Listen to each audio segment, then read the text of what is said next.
nationalised. I think it was done quite quietly, to be honest. I don't think it wasn't a big story and not much was made of it, but that's actually quite a big move. That's a national government deciding to nationalise an airport. I think there is a certain willingness, especially, I think partly the timing of this was interesting because you had the SNP party conference, a bit of a boost. You had the Dunfermline by-election coming up. And then you had this plant closure. And I think it was very important, especially for the SNP, that the plant wasn't closed. I think that would have been a really, really, quite disastrous politically. But I think there's a need for a broader question about who owns our large industries and how they're controlled. Because effectively, it looks like Radcliffe and Ineos, because they were able to as well. He could afford to let the plant close as well. He could afford to do it, so he could play hardball. The unions couldn't play hardball, and actually the politicians couldn't play hardball either, and he knew it. And how quickly the unions were forced to capitulate it just shows where we're at in terms of labour relations. And it's now, I think it's a huge issue for labour relations, but also for as I say, for public ownership. Who owns our industries, which control so much, which are so vital at the moment still, because we haven't found a way out. What would these workers do? Almost certainly they just, what would they do if they were to lose their jobs? Mm-hmm. Yeah, Michael, what do you think about this? Come to you now. Well, specifically on the energy crisis, because there is a coming crisis. They're predicting that there's going to be energy shortages at the end of 2015 towards 2016, particularly in England. This is partly becoming because of new EU regulations. And everyone's playing pass the parcel at the moment. The government is passing it to saying that the power companies have to start making these changes to switch to lower carbon forms. The companies are saying, well, we have to pass that on to the consumer, so we can't have Ed Miliband's price freeze. So nationalisation could be the solution to this, because the research and development that can come, nationalisation of something like Grangemouth, it keeps the thing definitely open. You can also limit the prices, and it has knock-on effects for the economy if the power is kept for perhaps a little bit cheaper than it might otherwise be. But it's a huge problem. They're expecting serious shortages in the UK by the end of 2 years from now. One thing I should just say, and then we can move on to the next bit, but just a wee point on that it's worth thinking about the EU context here as well, that in general terms, state aid is prohibited under the EU to companies. So actually, even if we have public sector companies, if you like, if you want to call them that, running key assets, that they're still going to be obliged to take into account profit motive and to be, in important respects, independent from the state and independent from state investments. So there are exceptions to that, and it's a complicated field, but in some ways there's no escaping many of these issues when we're in the context of the EU single market.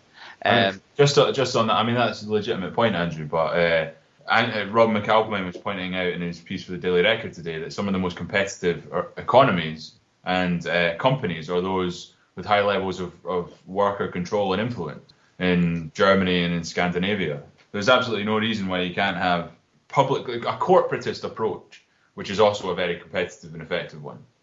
Yep, absolutely. No, I don't disagree with that at all.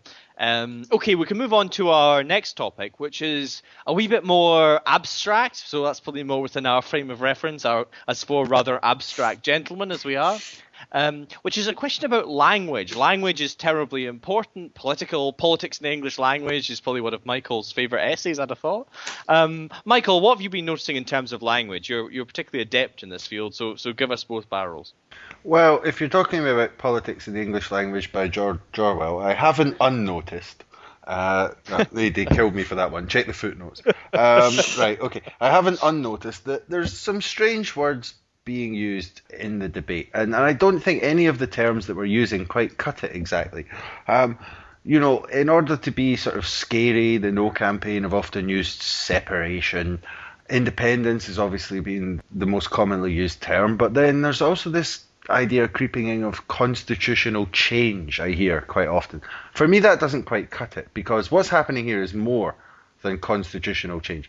Yeah, and I don't think constitutional change exactly describes what's going on. It makes it sound like there's some kind of change to law, or, in the UK's supposedly unwritten constitution, everything is a constitutional change when you make a new law, to some extent.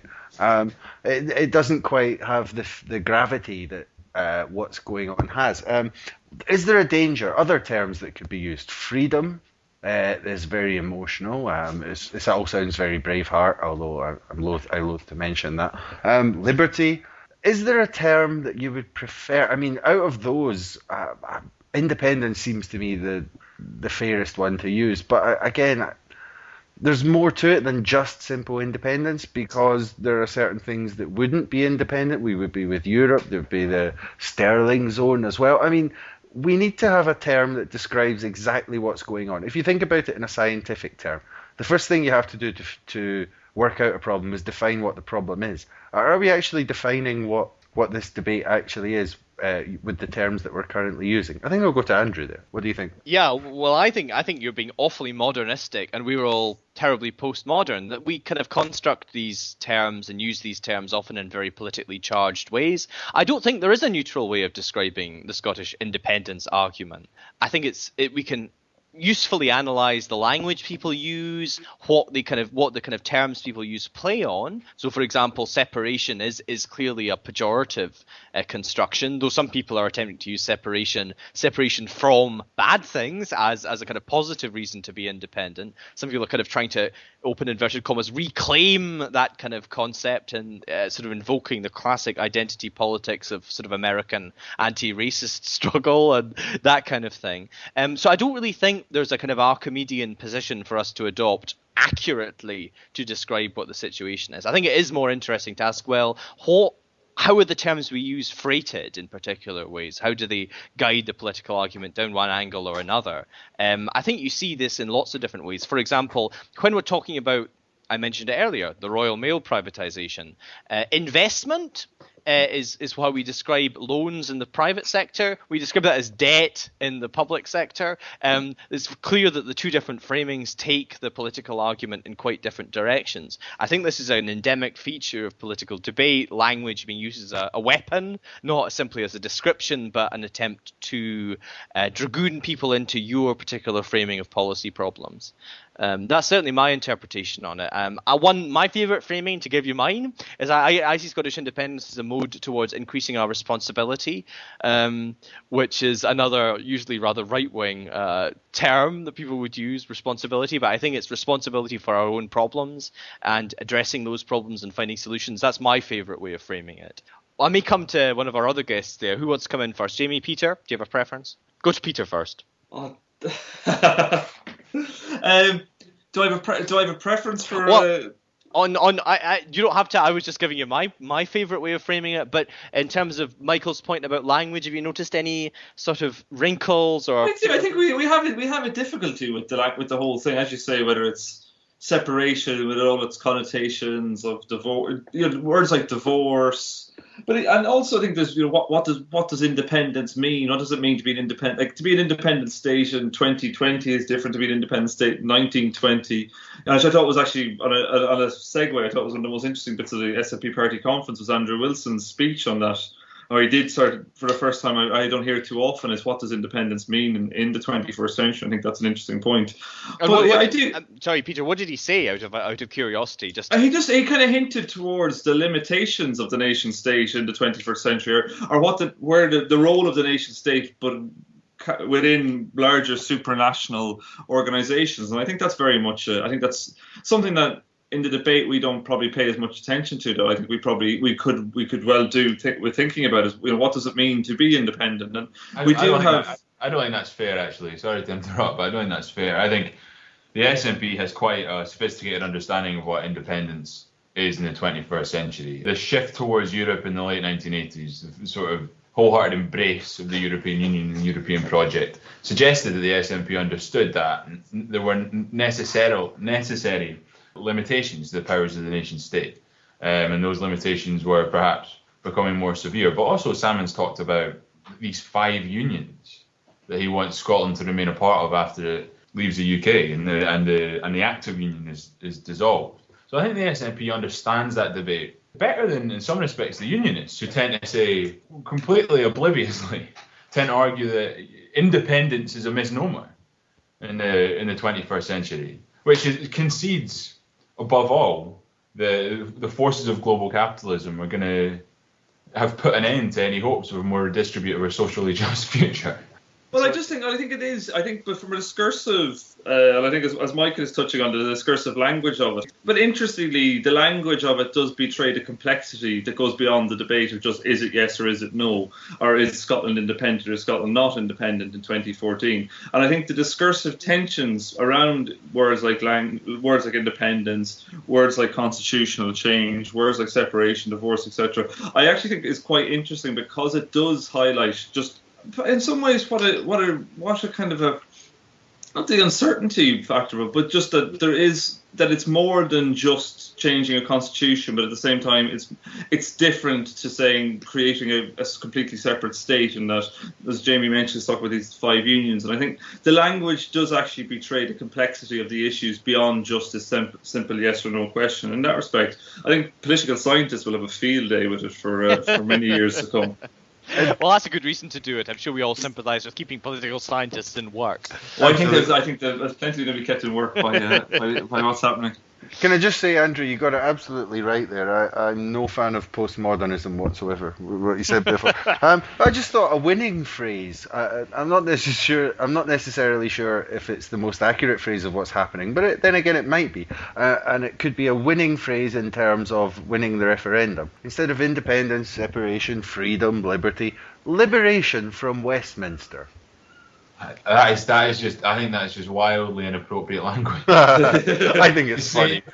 Liberation is part of the language of anti-colonial struggles, and you have these debates with people on the left about whether or not we should frame the debate about Scottish independence in anti-colonial terms, and of course we shouldn't, because Scotland's relationship to England, to Westminster, is not a colonial relationship. And its relationship to Westminster is much healthier than that of, for instance, I apologise for bringing it up again, but Catalonia is to Madrid. And Scots are, in classically liberal sense, free. And we can choose any time we want to leave the United Kingdom. So words like freedom, liberty and liberation, I just don't think are appropriate, and they're certainly not politically useful. And also are arguably a highly dodgy appropriation of people who've actually had a hard time, their struggles, in the name of what was effectively one of their colonisers, as participating, as Scots did, in a rampant way in the British Empire. There's one thing I find which to be kind of outrageous, that we sort of deny responsibility for our own history and then use this language of historical victimization, which we're not entitled to, in order to complain about fairly modest political disagreements in the grand scheme of things with the Westminster government politically. Now, they're modest enough to make me want to vote yes, but come on. I mean, I must say, like, Alan Bissett's line, to name one of the people who does this, I find to be sort of laughably historically ignorant. Can I just come back to Jamie there? Because, okay, liberty and freedom are sort of synonymous, but there's 2 prepositions that go with those words. There's freedom of and freedom from, and those are 2 different things. So I'm not sure. You could say that Scots have had freedom of for a long time, but then they've not had freedom of decision on a number of things, and then there's freedom from That's not true. That's not true. Scots, by consistently voting for unionist parties, Scots have perhaps not explicitly, but definitely implicitly, accepted rule from Westminster, Westminster's right to make decisions on our behalf. That means that there's a consensual element to the union. We're not coerced into it. It's something we currently choose to be part of. And I suppose it's not taxation without representation. We have representation in West. There's another aspect of this which I find a bit strange, which is this sort of denial on not on a sort of factual level, but in a sort of weird abstract level. Sort of Westminster is this kind of alien creature. Now, I understand the kind of vampire squid interpretation of Westminster, but it's a vampire squid I'm going to strain a metaphor here, which we contribute a significant number of people to. It's our beastie as well, and it may be a beastie which we want to get out of, but nonetheless, it's not sort of. I don't participate entirely in this idea that it's this sort of alien imposition. You want to Cthulhu and H.P. Lovecraft now, but I kind of, that's a strain of nationalist rhetoric which I find a bit difficult. Perhaps then that's how we should start framing the case for independence as a way of apologising to the people of the rest of the United Kingdom for creating this awful institution, this rigid, conservative